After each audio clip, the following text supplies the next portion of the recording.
അസം മുഖ്യമന്ത്രി ഹിമന്ത ബിശ്വ ശർമ്മയ്ക്കെതിരെ ലോക്സഭാ പ്രതിപക്ഷ നേതാവ് രാഹുൽ ഗാന്ധി. രാജ്യത്തെ ഏറ്റവും വലിയ അഴിമതിക്കാരനാണ് അസം മുഖ്യമന്ത്രി.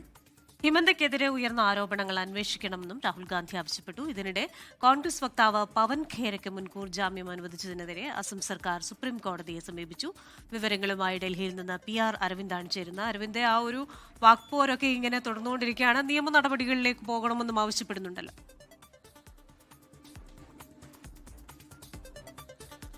ക്രിസ്റ്റീന അമൽ, എന്തായാലും ശക്തമായ വാക്പോരാണ് അസം തിരഞ്ഞെടുപ്പ് കഴിഞ്ഞിട്ടും ഇപ്പോൾ തുടരുന്നത്. നമുക്കറിയാം, നേരത്തെ കോൺഗ്രസ് നേതാവായ പവൻ ഖേര ഹിമന്ത ബിശ്വ ശർമ്മയ്ക്കെതിരെയും അദ്ദേഹത്തിന്റെ ഭാര്യയ്ക്കെതിരെയും ഗുരുതരമായ ആരോപണങ്ങൾ ഉയർത്തിയിരുന്നു. ഇതിന് പിന്നാലെയാണ് ഒരു അപകീർത്തി കേസ് ഹിമന്ത ബിശ്വ ശർമ്മയുടെ ഭാര്യ നൽകുകയും ഇതുമായി ബന്ധപ്പെട്ട് അസം പോലീസ് കേസെടുക്കുകയും ചെയ്തത്. ഇതിൽ തെലങ്കാന ഹൈക്കോടതി ഇത്തരത്തിൽ പവൻ ഖേരയ്ക്ക് ജാമ്യം അനുവദിക്കുകയും ചെയ്തിരുന്നു. ഈ ജാമ്യത്തിനെതിരെയാണ് ഇപ്പോൾ അസം സർക്കാർ സുപ്രീം കോടതിയെ സമീപിച്ചിരിക്കുന്നത്. തെലങ്കാന ഹൈക്കോടതി ഇത്തരത്തിൽ ഒരു ട്രാൻസിറ്റ് മുൻകൂർ ജാമ്യമാണ് പവൻ ഖേരയ്ക്ക് നൽകിയിരിക്കുന്നത്. ഇത് റദ്ദാക്കണമെന്നതാണ് അസം സർക്കാർ ഇപ്പോൾ ആവശ്യപ്പെട്ടിരിക്കുന്നത്. ഇതിന് പിന്നാലെയാണ് ലോക്സഭാ പ്രതിപക്ഷ നേതാവ് രാഹുൽ ഗാന്ധിയുടെ ഒരു വിമർശനം ഈ വിഷയത്തിൽ ഉണ്ടായിരിക്കുന്നത്. രാഹുൽ ഗാന്ധി ചൂണ്ടിക്കാണിക്കുന്നത് ഹിമന്ത ബിശ്വ ശർമ്മയാണ് രാജ്യത്തെ ഏറ്റവും വലിയ അഴിമതിക്കാരനെന്ന് പറയുന്നത്. കൃത്യമായി സംവിധാനങ്ങളും അതുപോലെ തന്നെ അധികാരങ്ങളും പ്രതിപക്ഷ പാർട്ടികളെയും ഹിമന്ത ബിശ്വ ശർമ്മയെ വിമർശിക്കുന്നവരെ ഉപദ്രവിക്കാൻ വേണ്ടി ഉപയോഗിക്കുന്നു എന്നതാണ് രാഹുൽ ഗാന്ധി ചൂണ്ടിക്കാണിക്കുന്നത്. ഇതുകൂടാതെ തന്നെ പവൻ ഖേരയ്ക്കൊപ്പം കോൺഗ്രസ് പാർട്ടി എപ്പോഴും നിലനിൽക്കും, ശക്തമായി തന്നെ പ്രതിരോധം തീർക്കുമെന്നതും കോൺഗ്രസ് ഇപ്പോൾ വ്യക്തമാക്കിയിരിക്കുന്നു. ഇതുകൂടാതെ തന്നെ പവൻ ഖേര ഉയർത്തിയ ആരോപണങ്ങളിൽ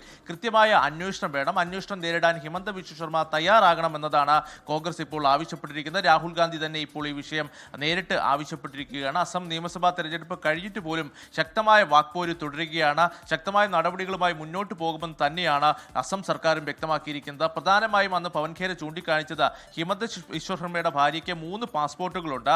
3 പാസ്പോർട്ടുകളുള്ള ഹിമന്ത ബിശ്വ ശർമ്മയുടെ ഭാര്യ ഇത്തരത്തിൽ ഇന്ത്യൻ പൗരയാണോ എന്നടക്കമുള്ള ചോദ്യങ്ങൾ ഉയർത്തിയിരുന്നു. പക്ഷേ വ്യാജരേഖകൾ അടക്കം നൽകിയാണ് ഇത്തരം വിമർശനം ഉയർത്തിയെന്നതാണ് ഹിമന്ത ബിശ്വ ശർമ്മ ചൂണ്ടിക്കാണിച്ചത്. എന്തായാലും നിയമ പോരാട്ടവും അതുപോലെ തന്നെ ശക്തമായ വാക്പോരും ഈ വിഷയത്തിൽ തുടരുകയാണ്. ക്രിസ്റ്റീന അമൽ. ശരി അരവിന്ദ്, എന്തായാലും അസം മുഖ്യമന്ത്രിക്കെതിരെ അതിരൂക്ഷമായ വിമർശനമാണ് രാഹുൽ ഗാന്ധിയുടെ ഭാഗത്ത് നിന്ന് ഇപ്പോൾ ഉണ്ടാവുന്നത്. രാജ്യത്തെ ഏറ്റവും വലിയ അഴിമതിക്കാരനാണ് അസം മുഖ്യമന്ത്രി എന്ന രാഹുൽ ഗാന്ധി ആവർത്തിച്ചു പറയുന്നു.